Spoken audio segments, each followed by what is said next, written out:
Hello guys, welcome back for today's video. Gagala tayo ngayon sa Arca-Ninoa mga guys. Gagalahan natin ang Arca-Ninoa.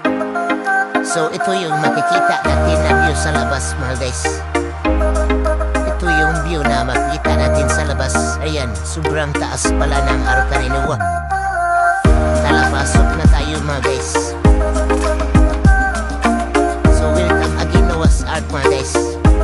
So ayan, ito yung makikita natin na nasa loob mga guys. Mga estatue ng mga hayop. Iba-ibang klase ng mga hayop. Yan yung hagdanan sa taas mga guys. So aakyat tayo mamaya dyan.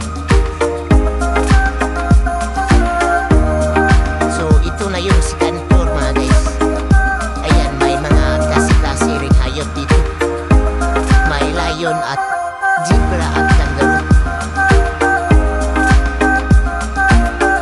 So ito na yung pinaka-tuktok mga guys. Ayan. So sobrang overlooking din talaga ang view. So hanggang dito na lang mga guys. Thank you for watching. For more information, so Indahag Cagayan lang po ang